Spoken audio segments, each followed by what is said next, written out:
NDA मध्ये मुलींसाठीची शारीरिक पात्रता काय आहे हा अनेक मुलींचा आणि पालकांचा प्रश्न असतो.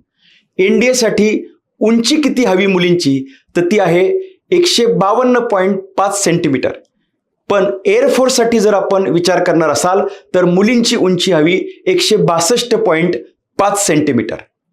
आता बॉडी मास इंडेक्स हे महत्त्वाचं असल्यामुळं वजन गट हा तुमच्या उंचीला अनुसरून तुमचं वजन असणं अपेक्षित आहे. त्यामुळं खूप कमी वजन असणं पण उपयोगाचं नाही आणि खूप जास्त वजन असणंही उपयोगाचं नाही.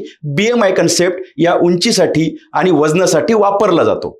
व्हिजनच्या बाबतीत जर बोलायचं झालं डोळ्यांच्या आरोग्याविषयी, तर आर्मी आणि नेव्हीसाठी चष्मा चालू शकतो, परंतु व्हिजनची जी मेजरेबल आहे ते आहे 6/6 इन बेटर केस आणि 6/9 इन वर्स केस. पण ते जर आपण एअरफोर्ससाठी जात असू तर आपल्याला चष्मा नको आहे आणि 6/6 बेटर आणि 6/9 वर्स अशी ती परिस्थिती असू शकते. पळण्याच्या बाबतीमध्ये 2.4 किलोमीटर्स इन 15 मिनिट्स हा एक प्रकारचा क्रायटेरिया आहे मुलींसाठी. याशिवाय दोरीवरच्या उड्या या जमल्या पाहिजेत.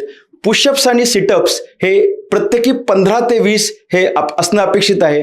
आणि SSBच्या दृष्टीने जर आपण विचार केला तर ऑब्स्टॅकल रेस सारखी गोष्ट सुद्धा आपल्याला पूर्ण करावी लागेल. या झाल्या शारीरिक क्षमता मुलींसाठी ज्या NDAची तयारी करत आहेत.